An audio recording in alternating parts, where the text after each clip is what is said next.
The new Netflix original series, The Irregulars, is a fun young adult drama reimagining of the Sherlock Holmes murder mysteries within the supernatural. Set in Victorian London, The Irregulars follows a gang of street teens who are employed by Dr. Watson and his elusive and mysterious business partner Sherlock Holmes. For each episode, the gang investigate a new case, each as supernatural and horrifying as the next. A dark force is emerging that menaces the future of the city, and perhaps also the entire world.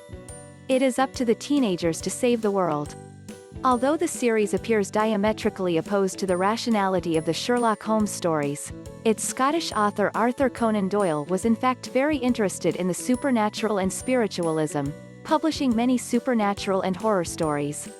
The Irregulars thus marries together Conan Doyle's famous character with his fascination for the occult.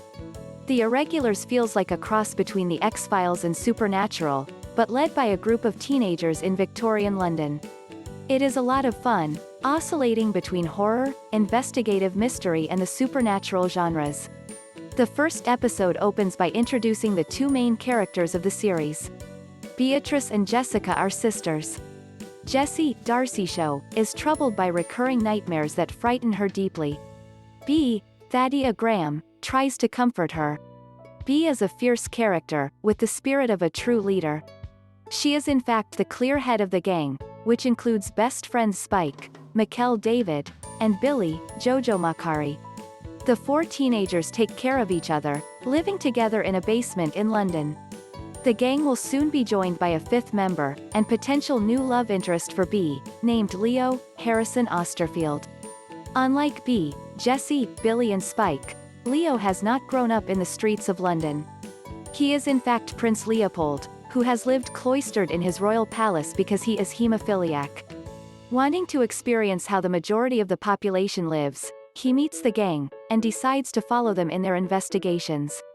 To make a living, B finds work for the gang investigating mysterious murders for a rather sinister character living at 221B Baker Street, Dr. John Watson, Royce Pierreson, who seems to constantly be in a bad mood. For each episode, Watson assigns them to a new investigation, which is primarily led by B. In the first episode, for example, the gang investigates the case of missing babies. Thanks to Jessie, they'll soon discover a supernatural connection to the case. The Irregulars function similarly to Supernatural and the X-Files, the latter being a prime inspiration for creator Tom Bidwell, in the way that they both follow the same structure of introducing a new monster in each episode, and having an overarching story that ties the whole series together: aliens for the X-Files, angels and demons for Supernatural.